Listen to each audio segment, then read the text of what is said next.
See if the clock comes up today. I Oh, see. yes, I got the clock today. All right. All right, we're live. Welcome in the huddle. It's me, Coach Muddle. Professor's here as always. Nevada Nick, what I understand, they're still negotiating. And if the contract gets done, he might jump in. If not, then we don't know. And Coach Billy's got Coach Billy stuff going on right now. So it is what it is. So I'm here with you. We're going to talk a little draft, and we'll go from there. Sounds good. We'll recap the draft, but I want to say I got to get this out there, Professor, because I really get annoyed with the front runningism here in the Eastern Shore. Bandwagon riders, I don't know what to call it, but we have a local conglomerate, if you call them that have pretty much bought up every radio station and television station in the area and decided to do their version of the four-letter network, covering the local stuff. And that's great because we need it. The more coverage, the better. But what it bothers me is that we had a couple of Delaware kids in the draft and get signed with teams, and you only went and covered one guy. Mm-hmm. One guy you covered. That was it. And I feel now. Listen, Nolan Henderson. Awesome kid, great quarterback and deserves everything that he got. He earned that right to be there. But again, both kids didn't get drafted. They both signed as free agents. So in that, they're in the same apple cart. Let's put it that way. They're in the same cart. Not, okay, if one kid got drafted and one didn't, I could see the bias there. But and maybe you're different. You're a homegrown Delawarean, but for me, being a an implant. Transplant, whatever you want to call it. Implants something totally different, Coach.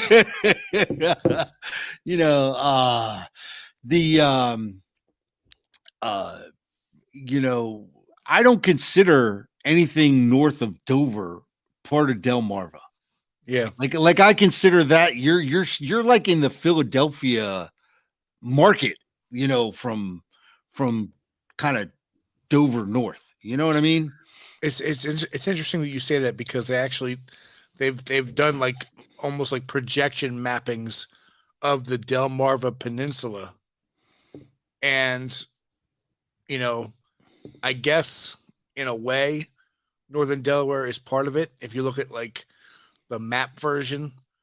But you're correct in saying that like very, very rarely does Northern Delaware get lumped in with anything Maryland and Virginia based. Right. And so when the kid goes to Smyrna, I don't really consider him part of Delmarva, right? I mean, I don't. But yet you did a big piece on him, but you had a kid from Cape Henlopen High School, Lewis, Delaware, who signed with the Cleveland Browns. Congratulations, Robert Mitchell. You earned it, buddy.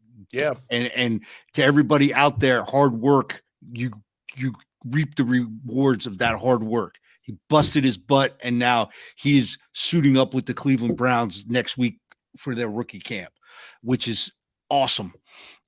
So I know Mike will be keeping an eye on him, our good friend from Ohio, the Cleveland Browns fan, will be doing that. But anyway, not a blurb, not a word, not nothing came from that network.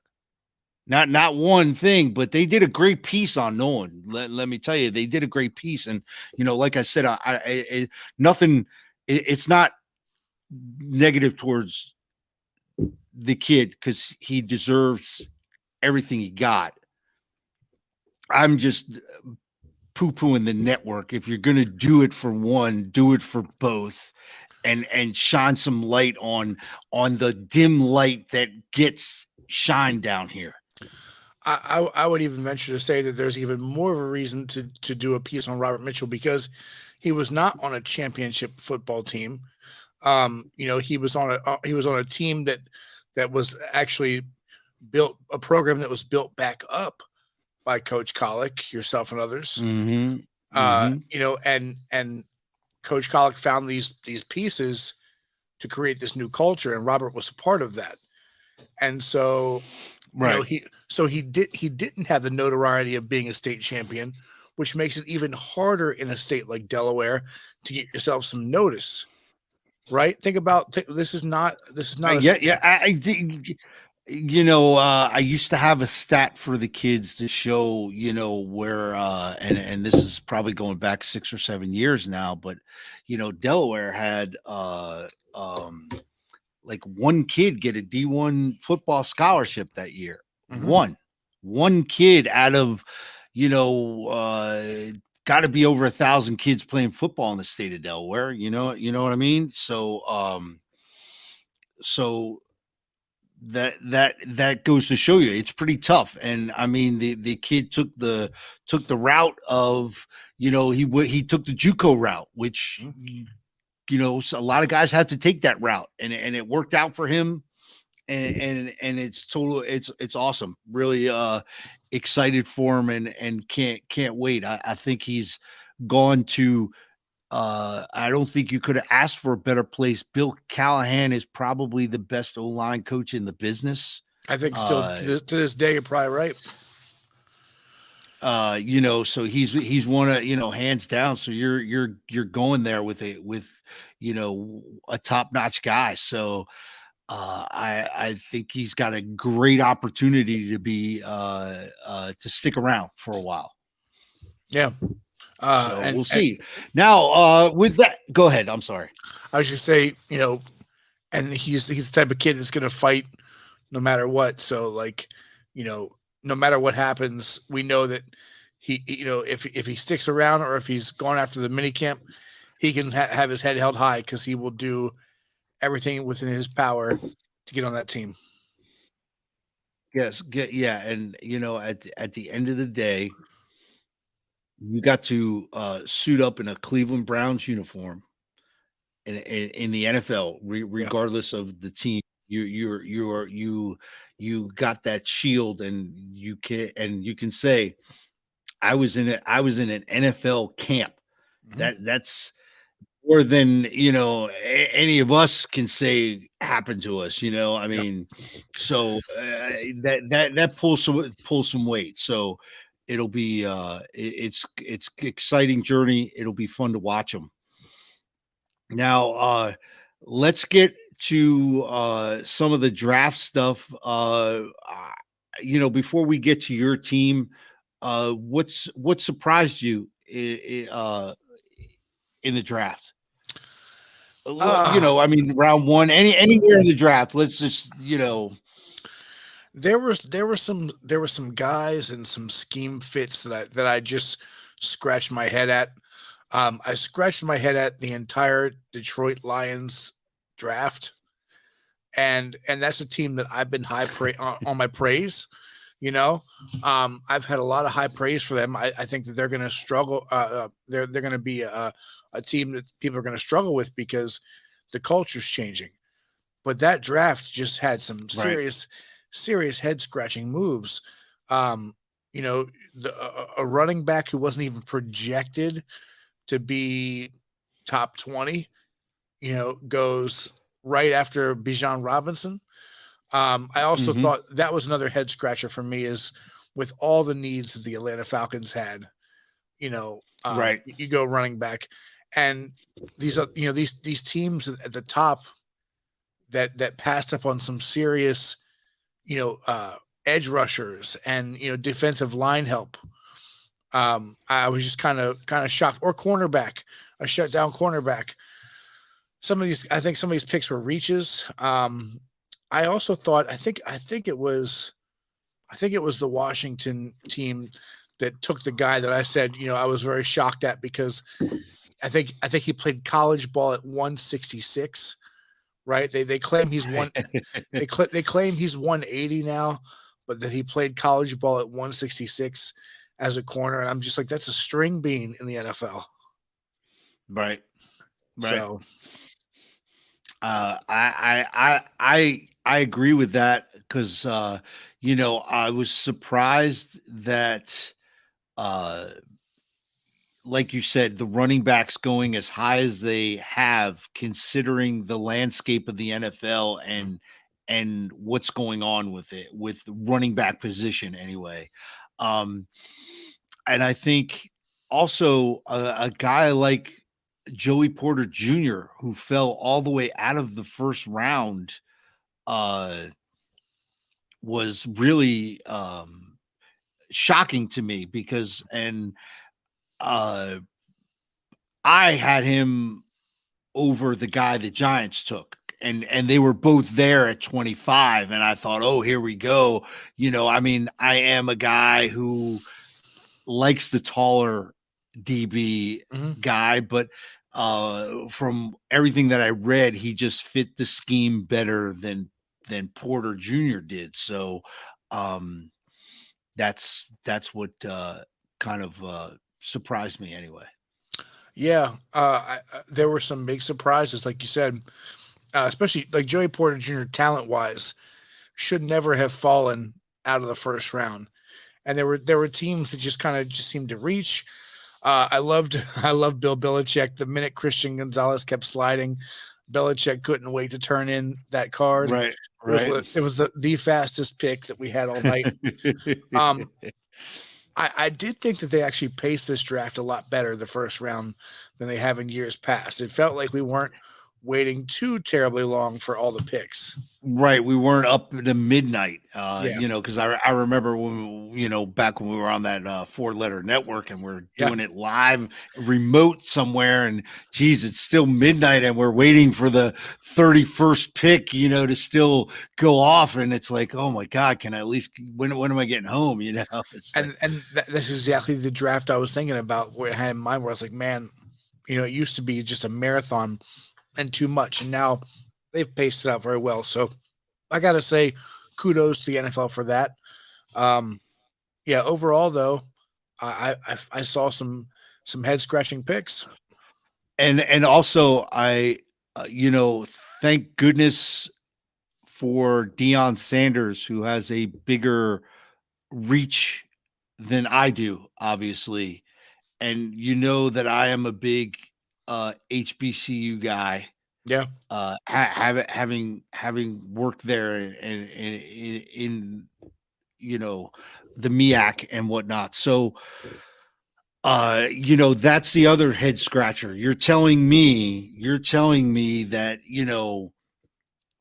that one guy got drafted or two guys. I don't even know what that was. And uh part of that is, and it goes back, I've been saying this for years, is it's those guys that get drafted are the ones who were at Ohio State and transferred to that HBCU or smaller school that get drafted. It's not really a homegrown guy right. from there, but I think that's it's a shame. The NFL has to do something, and I hate that they have a separate combine for that. You know what? Why not just make the combine bigger? Right. Invite everybody to one combine and let's see it, because I'm tired of the talent level.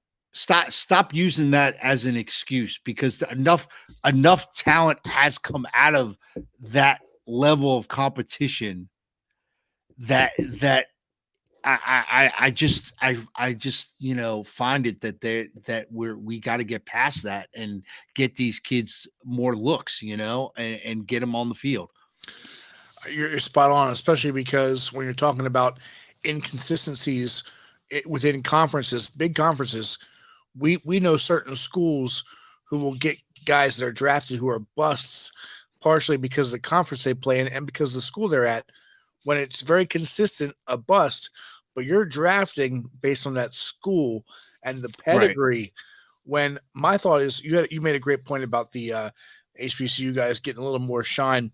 I think what might need to happen is maybe more of the HBCU guys needs to hit up like the XFL or the USFL and put on a show. You know what I mean? And just kind of Yeah, but and part I am also heavily in favor of these HBCU teams playing the bigger talent, playing the Alabamas and Clemsons and whatnot, because it's a great measuring stick. It's a great film to have on paper. Throw the score out. Because I'm tired of hearing guys on the big networks. Oh, but they're getting blown out. Blah blah blah. First of all, those schools need the money to keep their programs alive. Okay. They need the money. So they need that game. Yeah. And secondly, for kids that aspire to get to the league, it's a great measuring stick, because you can say, look, I played against this guy who is an All-American at whatever school it is you're playing, and graded out that game. Mm-hmm.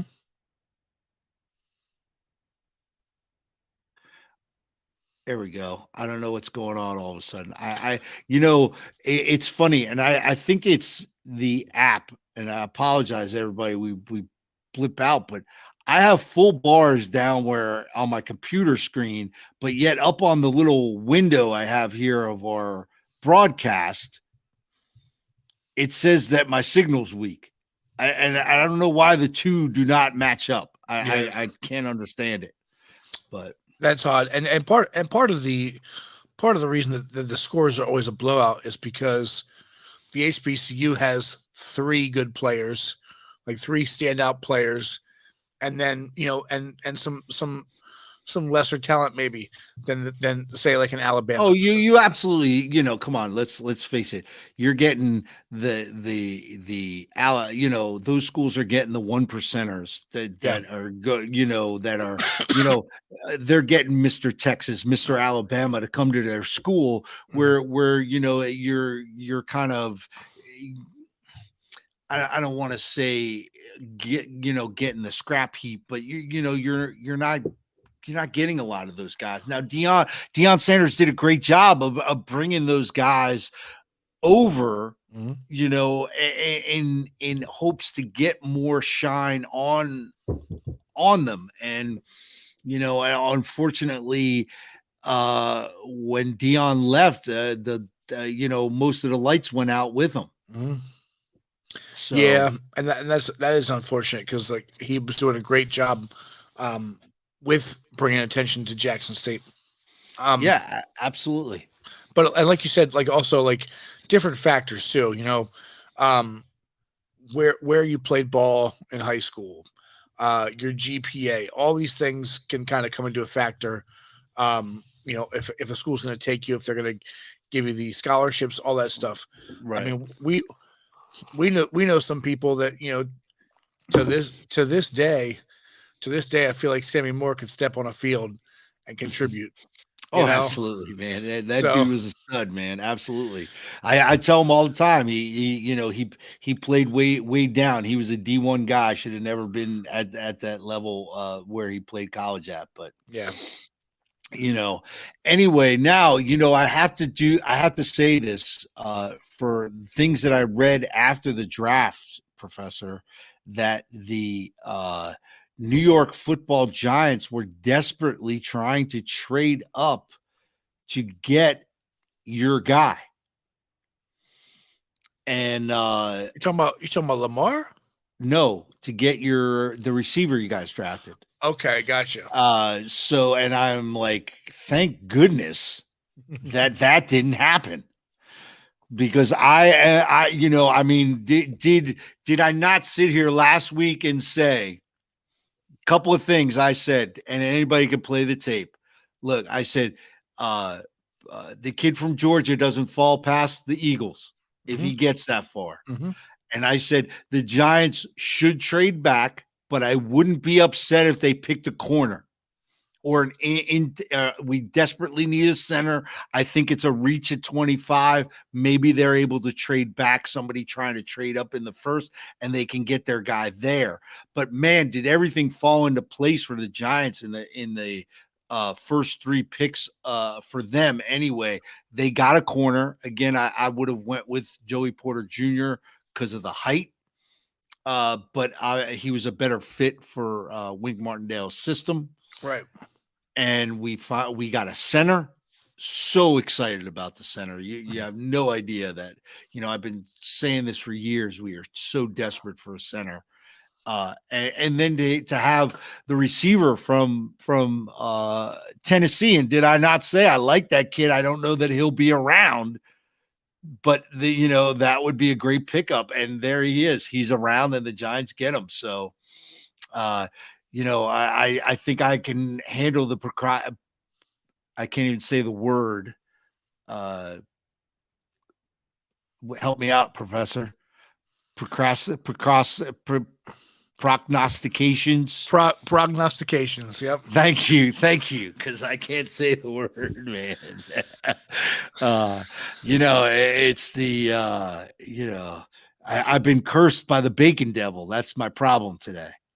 I had to go out and eat bacon.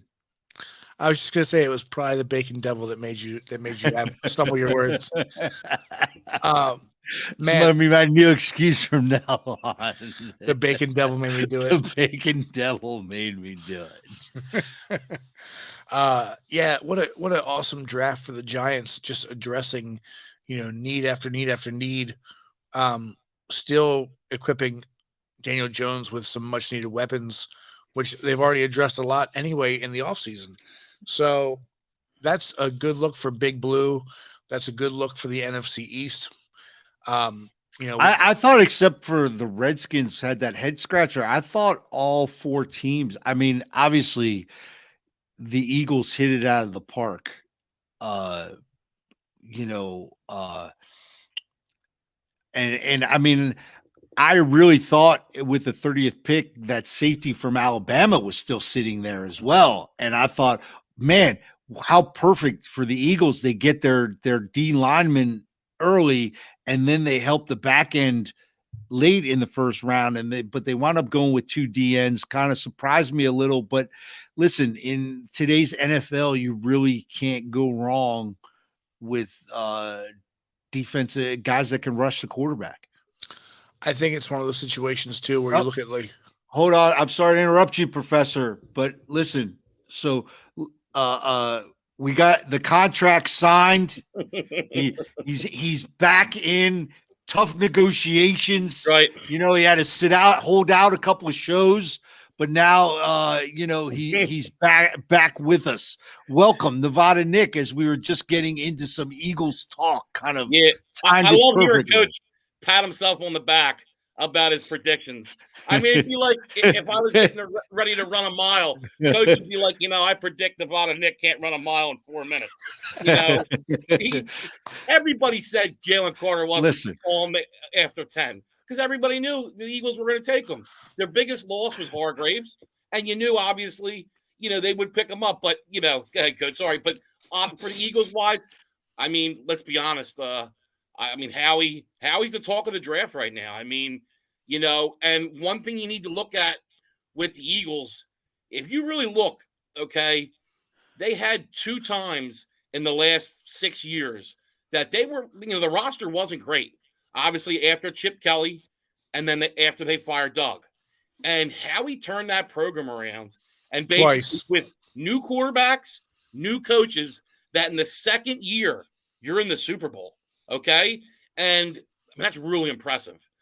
He's done a great job, but the reason that the Eagles are able to do that, if you look, they've always had the foundation of offense and defensive line. Mm-hmm. So then it's really going in and picking your players and getting pieces around it, because they always draft offense and defensive lines. So, if you have foundations up front, and we all say the game's won up front, obviously, then you can kind of work around it. So I think obviously a lot of teams need to look at what the Eagles are doing and kind of follow it. Right. And let's just be clear. You just finished running the 40 from the combine. Yeah, it's true. You just showed up. Man. It's true. I ain't denying it. He wasn't part of my game. Oh, unless man. I saw the Mr. Softy truck out in the thing. That's even part of my game. Oh man.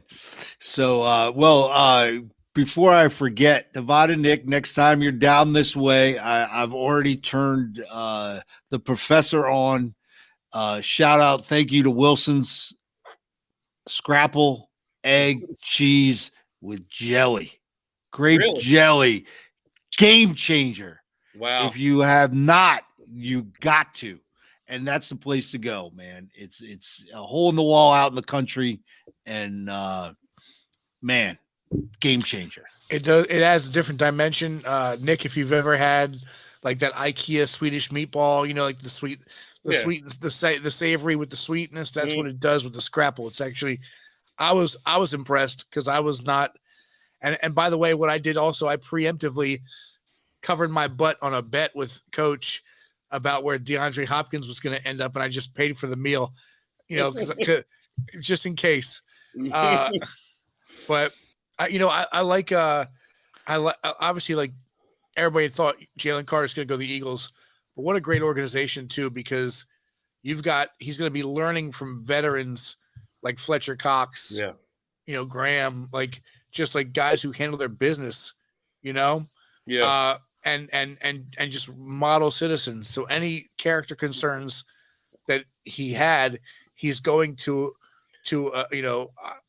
a top 10 organization, top 5, and with guys too, he knows, a bunch of them, N'Kobe Dean was a mentor to him. Mm-hmm. So, no, I agree. But, one thing I don't know about was, look, what happened was a tragedy, obviously, but come on, who of us at 19, 20, 21 years old hasn't sped or raced in a car? I mean, right. Then we're all guilty. And obviously he paid the ultimate price. I mean, he lost a friend. I think when you saw his emotions when he got drafted, I think that was part of it. I don't think it was the draft part. I would just think everything combined. And I know the weight thing, obviously concerned people, but you're talking about somebody who 5 weeks ago, lost a friend in a tragic accident. He knows he's going to get drafted, in the first round in the top 10, 15 picks. I mean, sometimes look, you're mourning. I mean, that's a huge, sometimes you just can't snap out of it. I mean, as they all say, you don't know how grief's going to go. And I think some people were I know Nick Sirianni and Howie got really pissed off with some Philly reporters because they were saying they didn't think he was accountable in his Zoom meeting. And Nick Sirianni was like, how can you tell somebody's heart or how they feel when you're talking to them on Zoom? Yeah, right. You know what I mean? Like, I'm sure he feels terrible. And it's not like there's a bunch of things. He made one mistake, and look, it's, obviously it's a mistake, a big mistake, and a life was lost. But I mean, I think all the other things was a little bit, unfair to him. I mean, he's paid a price that is very steep. That he's gonna, the rest. I'm sure it's gonna stick with him the rest of his life. Absolutely. And yeah, I thought some of it was a little unfair. Absolutely. I agree. But getting back the Eagles, also, I think you got a top 5 running back in Swift. I mean, I think he's been undervalued because he's been in Detroit. Yeah. But he's one of the best I think one of the better backs in the league. I mean, if you go and at least in the NFC. Who else? I mean, obviously Saquon is up there and Cook, but after that, where do you go? Well, and I think the Eagles were looking at it like this. Obviously Miles Sanders goes. They get, which a lot of people aren't talking about, but Rashad Penny from the Seahawks, 5.7 yards a carry over his career. I mean, and now last year the Seahawks really did upgrade their offensive line, but before that, they didn't have great offensive lines. So you bring him in, obviously I think Swift are looking for third down back, definitely catching the ball out of the backfield, playmaker. And then look, Kenny Gainwell really showed up too for the Eagles. So I think they're looking at those three. And I also think, because the question with both Penny and Swift is staying on the field. So I think they're hoping maybe between one of them, they can really stick and have a good year behind this great offensive line. And obviously, now you got Jalen Hurts as your quarterback too, which is going to open lanes for you as well. So I'm really looking forward to see what these guys can do in this offense. Yeah, they're also keeping Boston Scott around for the 2 games where he's got to play the Giants. Right. Yeah. He's only there for the Giants. Those 2 games. I mean, it's the truth. He's like the giant killer. It's pretty crazy. But yeah, I mean, to me, the Eagles again kind of separated themselves from the other teams in the NFC. I mean, look, it's going to be a different year. Just go look at the Eagles schedule. I mean, it is honestly, when you look at it, you looked at it last year. I remember just going through it, and it's like, man, where's the tough game? Next year, you look at it and you say, there's probably 2 games where I say 100% they shouldn't lose. The rest, it's tough. You're not playing the AFC South this year. You're playing the AFC East. And Jets are a little bit different. Bills, Dolphins, Patriots, all very good teams. It's going to be interesting. But I do think, because always there's that talk, there hasn't been a back-to-back NFC champion since 2004 when the Eagles went to the Super Bowl against the Patriots. But I think the Eagles got a really good shot if they maintain their health, no big injuries, of being the first team to win back-to-back since 04. I gotta agree with you. I can't argue that. I just know, hey, the Giants upgraded, and let's see if they can compete this year. Well, and these NFC teams, and this is why, if you don't mind, I'm going to get into the lines real quick. Like, you really should be looking at it and say, man, all this talent out in the AFC. Like, if you're in the NFC right now, you really got, if you can get a window where you can almost get, an easier path to the Super Bowl. Obviously not the AFC where it's just going to be a gauntlet, where it's just going to be, tough matchup after tough matchup after tough matchup, basically top 5 quarterback after top 5 quarterback after top 5 quarterback. I didn't understand what the Lions did. And you know what? If that's the guy you like, then fine, but trade back. Like, the linebacker they took, the next linebacker wasn't took to the pick in the 40s, the mid 40s. Right. And like Jack Campbell, look, he was the linebacker of the year for college or whatever. But the thing I didn't understand either was he's a 2-down linebacker who struggles against the pass.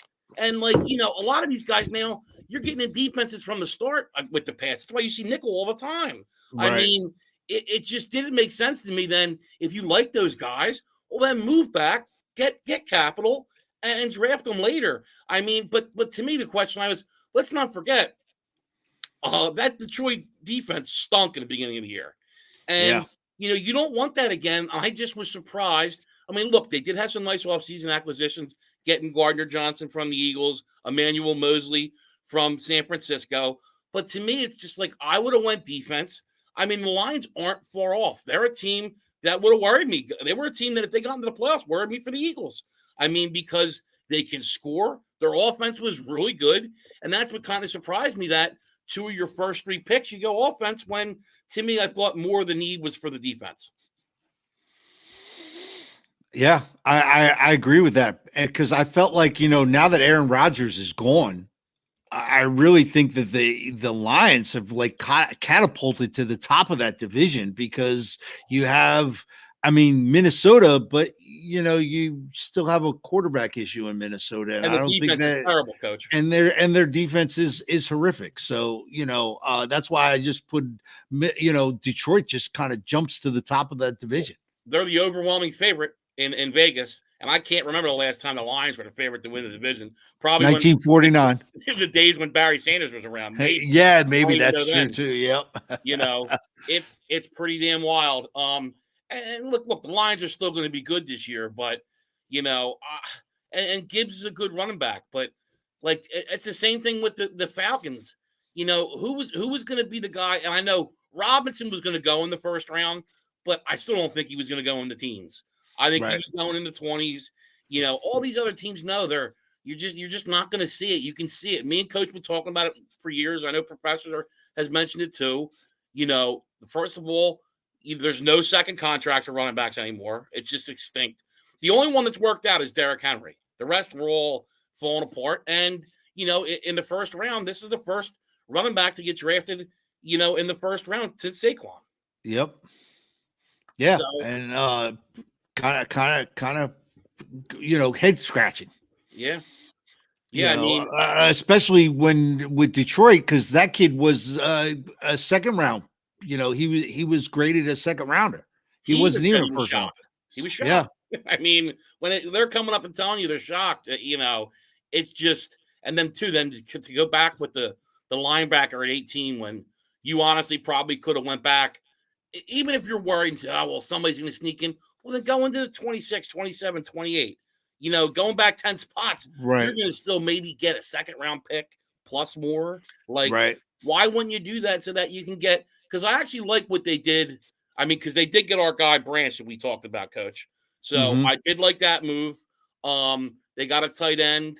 So, but still, I mean, look, the Lions. You want to get as many pieces as you can because, as you know, too, with these draft picks, it's not an exact science either. You never know. Right. It is. And, look, I still thought that Mayer was the number one tight end. He went to the Raiders, which is, I thought that was a great replacement for Waller for them. But I still couldn't believe that dude fell into the second round as well. Yeah. The one I like, and I like their draft too, was the Steelers, the one from Georgia. Yeah. I mean, because, and I understand he's a little bit more of a project, but man, how he can offer, because like you remember with Gronk, how he can help your offense run blocking. I mean, that's huge. I mean, he's going to go in, and then too, a guy who's 6'7" in the red zone. And to me, there's nothing better than a big tight end in the red zone. I mean, you saw with Gronk and Brady. I mean, there's nothing better. It's like playing basketball, posting up in the end zone and just getting it to your guy. So, we'll see. But yeah, because to me, it was like Meyer was the guy number one. Like all the talk was he was the best, and it wasn't close, and he was the best tight end prospect in a while. And then all of a sudden, obviously Kincaid gets picked before him, and then I'm drawing a blank on who the other one was, but he got drafted too before him. Right. The kid, Kincaid from Utah, and it's like Jake LaMotta or something like that. Laporta from Iowa. Yeah. There you go. Yeah. Thank you. Yeah, and that was the Lions pick. The Lions picked him. So kind of, I thought, because, and it's weird because I thought Mayer was, on TV more than the other guys. Right. And name somebody else on Notre Dame this year besides him. I mean, he pretty much dominated when you only had to stop him. Yeah. So I don't know what his issue was that he fell so far, but we'll see. I mean, I don't think he went to a very good place because I just don't think that Josh McDaniel's a very good coach. So, I think he's already lost the locker room in Vegas. Yeah, I wouldn't go that far. I mean, I just don't understand what Vegas is doing. I mean, I get you want to get guys that can rush the passer, especially when you're playing Patrick Mahomes twice. Like, when Justin you go, Herbert twice. Yeah. And look, I never liked getting Chandler Jones. I don't like getting guys that are 32, 33 years old. It's just not worth it, especially when I don't mind it if you're pushing for a guy to take you over the top, like Von Miller, to when he goes to the Rams or goes to the Bills, to take you over the top top to win a Super Bowl. There's my cousin. What's up? Oilers are going to win it all. Watch out. I got them to win it all. It's the Kraken, baby. The Kraken. And two, I called the Panthers beating the Bruins. It's a shame I wasn't on here to do it. I said the Bruins went way too hard to win that, to be the winningest team ever. And I thought they kind of tired themselves down the drain. So, down the stretch, and ended up losing to the Panthers. But, oh, man, I forgot what I was talking about before that. What was I talking about? Good. Do you remember? We were talking about the Raiders. Yeah, to me, they needed offensive line. Until you bring in Chandler Jones, while you get rid of Ndakwe, who's 25 years old, a really good defensive end.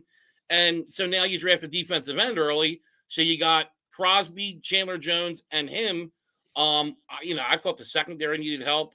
They don't draft a lineman. I understand you need a tight end to replace Waller, but it's just, I don't know. I just don't understand what as an organization they're doing. Just look at their draft picks over the last 4 or 5 years. Yeah. When you have like 3 straight years of first-round picks on your team anymore, it's not really a good look. Yep, and I just saw the guy that got into the car accident pleaded guilty. Yeah, 3 to 10 years in jail. Ugh, man. So they couldn't take it last night. They lost last night. Now, Professor, what did you think about what the Ravens did? Because finally, they go and get a receiver, and I like Zay Flowers to put with OBJ for Lamar Jackson, and you can finally kind of see what he's going to be able to do with some weapons around him. Yeah, I was happy with the Zay Flowers pick, but honestly, like the initial shock when they take a wide receiver, I've got 20 plus years of PTSD with the Ravens front office taking a receiver. So Jalen Reagor with Justin Jefferson, I'm killing you. Yeah. So we're talking like Travis Taylor, Mark Clayton, first rounders. You got Brashad Perriman, and then of course Hollywood Brown, who I just feel hasn't panned out. No. So I got worried because like this is gonna be another Hollywood Brown situation. But Zay Flowers' tape is a lot different, and Zay Flowers' hands are a lot different, and that's what kind of like clued me in that this would be a much better pick. So I'm excited for it. I'm also excited for the new coordinator that the Baltimore Ravens have. So we're looking at a different scheme besides a Greg Roman shades of the wing tee offense in the NFL. So I'm excited. I tell you my head scratcher pick was for the Ravens. Back-to-back linebackers, including the guy who might replace Patrick Queen. But what's interesting is Patrick Queen was an absolute stud in college who just, has struggled in the NFL, where the guy they drafted seems to have like a lot of inconsistencies in college. Mm-hmm. And I'm thinking to myself, what's the rationale of drafting the guy who's struggling? Do you feel like you're going to be able to develop him, where you couldn't with Queen? So they didn't pick up Queen's fifth-year option. Yeah, so I'm assuming this guy's going to replace him after this year. But I'm just wondering. I need to trust the process. Trust, all about that. But I should trust that Baltimore knows what they're doing when it comes to linebackers. So they've been one of the better drafting teams too. They really have. Ever since obviously Ozzie. Yeah. They're just one of the really good organizations in football. But yeah, it's just part of the problem is too. I did think the Ravens obviously they need to get some secondary help in there. Yeah, that's always been a problem. I remember Joe Burrow's lighting them up a couple times. It's just what I think is going to be tough for them is just the competition. It's pretty crazy. To me in the AFC East, you got 4 teams. I would say the Patriots are probably the weakest of the 4. But, I'm never going to put it past Bill Belichick. Right. If they can figure out the offense a little bit, and it doesn't need to be crazy good. They need to give that defense. Well, they need an offensive coordinator first. No, you're right. But they need to get 24 points a game. They don't need to get 30 points a game and be crazy. But you got 4 teams in the AFC East. I don't believe in the Browns. I don't believe in Watson. He looked a lot different. Can he get better this year? Possibly. But I think you got 3 teams in the AFC North. I think the Ravens are legit. I think the Steelers, they get Selomalu from the Eagles. They draft Broderick Jones. They get the tight end from Georgia. I like what they did in the draft. Yeah. I like Kenny Pickett. So we'll see what, I think the Steelers are better. Then obviously you got the Professor's Ravens. Yeah. AFC South, the Jags looked obviously better. The Titans, are revamping the line. I don't love Tannehill. We'll see. I don't know about what's going to happen with Will Levis. Is it going to be this year or next year? Yeah, but you also drafted last year. You drafted the kid from Louisville too. You had third round. That wasn't fair. Yeah, that wasn't fair. That was a reach of a pick. Yes. That was a tough. He was never supposed to start. He was supposed to be brought along slowly. I feel bad for Malik Willis. No, I agree that, and he was somebody too. It wasn't going to be he sits for a year either. He was a project. Somebody you're going to sit like an Aaron Rodgers 2 or 3 years. I'll say for 3 years. Yeah, like that magic minimum to before he gets the field, and he's not ready. I mean, he couldn't. I mean, he threw under 50% completion percentage. So, I don't know why these teams do it, because I think they do it to these kids and then they kill their confidence. Eagles have been around. I feel like they never use. No, I agree with that. I agree with that. I every year I had him, breakout year, and it's just, obviously injuries were part of the concern, but I really question what went on there with him. I really do.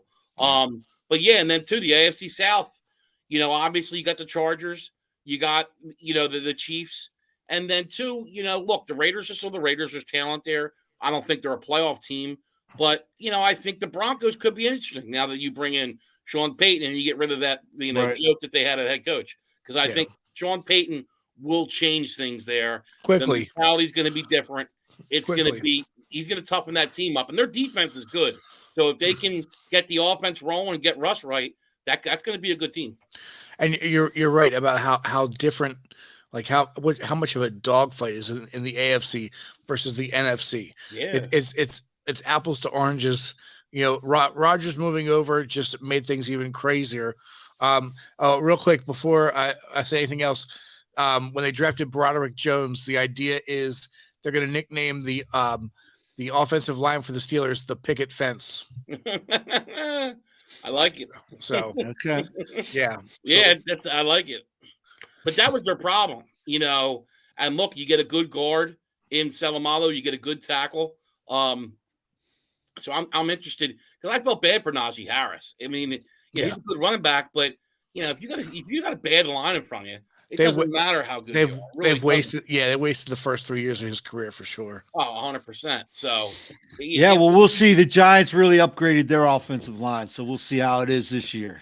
Yeah, I mean, like I said, the NFC, to me, I kind of think you at least I do. I think you kind of know what teams I think that are the upper echelon. Obviously, Eagles, Niners, and then I think it's Seahawks, Lions, Cowboys, and then I think it's kind of everybody else. I think the Panthers are going to end up taking the NFC South this year.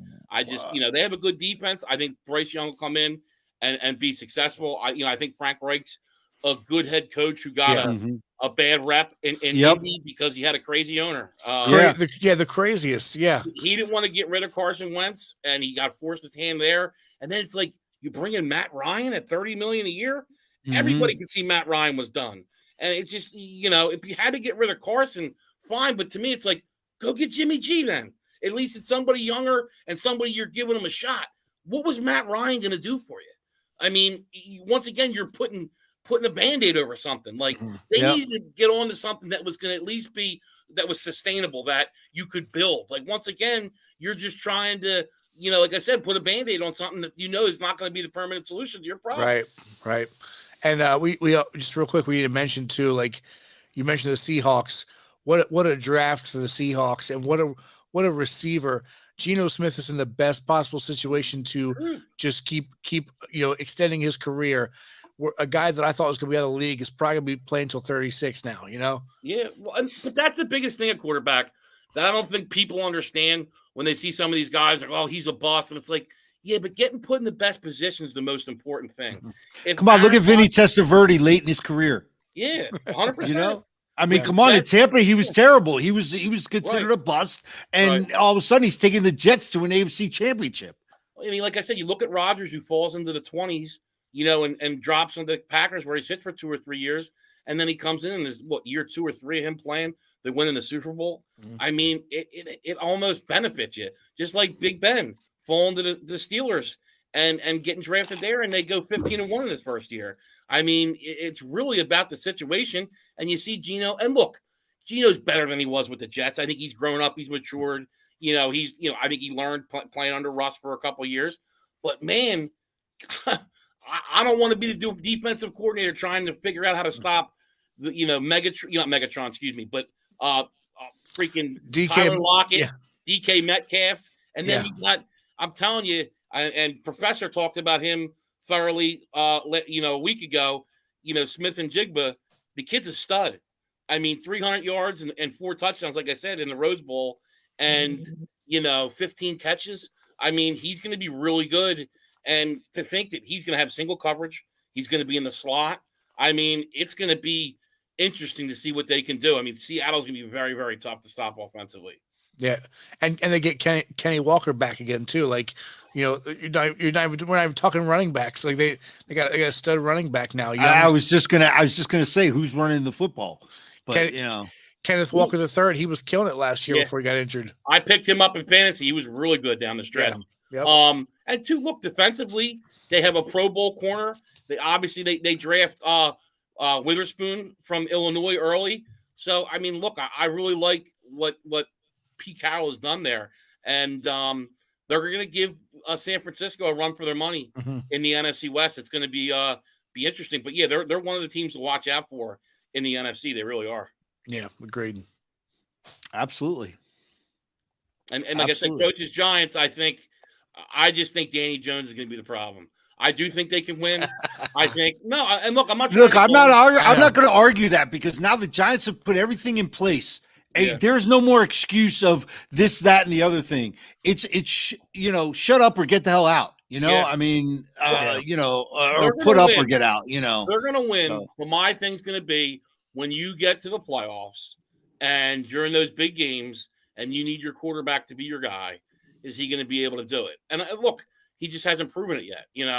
And he'll have to do that if he's going to be the franchise quarterback. That's why I'm surprised why they gave him such a big deal. And like you talk about Purdy, look, Purdy wasn't just like a placeholder there. He was really, really good. Go look at his stats. I know it's not all about stats. He was really, really good. I mean, he had the second highest quarterback rating in football. I mean, he actually outplayed Jimmy Garoppolo. Look, he's once again, as we talked about too, he got put into a great situation. Yeah. Right. Great offensive coordinator with a great scheme. And you got players around you. Ayuk had a great year last year. Deebo Samuel, great offensive line. But, he was put in a good situation. That's why a guy who people call Mr. Irrelevant can be one of the best quarterbacks of the rookie class last year because he was put in a good situation. Nick, it's crazy, too. Like, if you take away Irsay out of the equation, right, and you put Brock Purdy on the Indianapolis Colts to start the year with Frank Reich and Jonathan Taylor running behind you, and Michael Pittman emerging, that's not a half-bad situation either for the Colts to build something. But like you said, it's got to be the right situation. Right. But the shame of it is Frank Reich in that situation would have benefited a lot more than having Matt Ryan. Yeah. Yeah. And I think what kind of surprised people with the Colts, remember how it was? Because a couple years ago, they were the team everybody wanted to. Like, if you were a GM, you said, man, I would like the Colts. Yeah. All the cap money.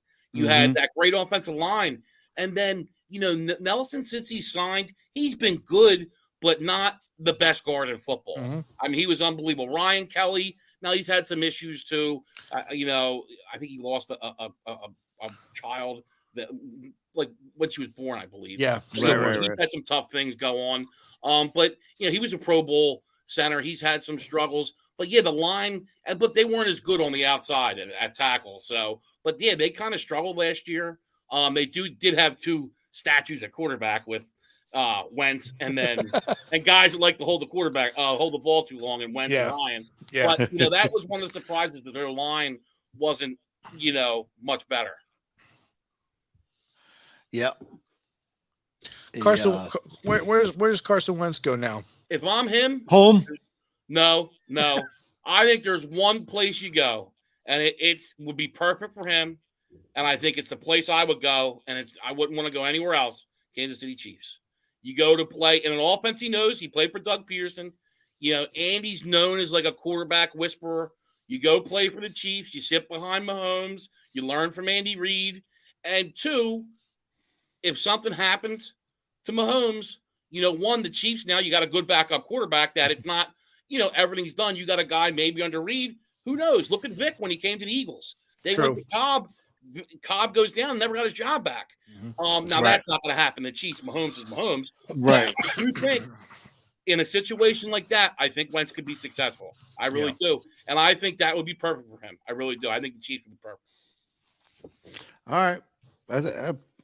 I can't argue that, because he's got a lot of issues to deal with. And I think all his stuff, I think he's got the physical tools. It's all mental. I think I agree. It's all in his head. You're right. Mental, and because with him, if you could just get him to learn to move on to the next play and erase the mistakes, he's not a bad quarterback. Mm-hmm. It's just he is his own worst enemy. He tries to make too much happen, and then sometimes you just got to say, get rid of the ball, move on to the next play. Right. Coach, by the way, I'm your producer. I'm announcing that right now, and we have less than 4 minutes before you cannot post this on Instagram anymore. So right. So let's Instagram watches.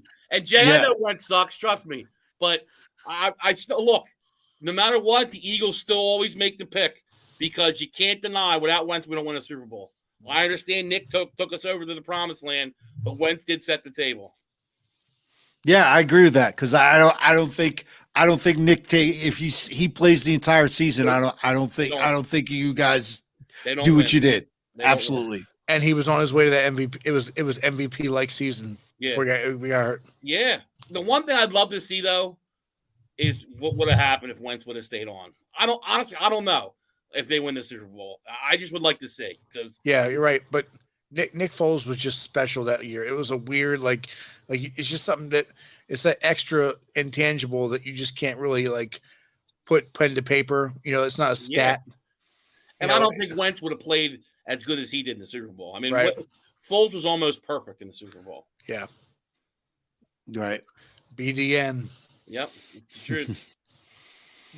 Absolutely. All right. Well, Nevada Nick, it was great having you stop by and for this because now we probably won't be back until football starts, till the season. I mean, we're gonna be taking some time off, and I'm gonna get with Coach Billy. We're gonna try and make a road trip to Cleveland and see our guy Robert and root him on, and maybe we might do something from there. But other than that, I don't think we're we maybe schedule time. Maybe we'll be on for the schedule to talk about that. I'm already planning my Vegas trip. I just need my dates. So to go out and see our guys out there in Raider Nation, and Miami are my two road games that I'm got penciled in for the Giants this year. So we'll see. But other than that, thank you everyone. I appreciate you jumping in. Everyone, we appreciate you, and we'll see you in a month or so. And be good, be safe, and we'll see you then. Thanks, everyone.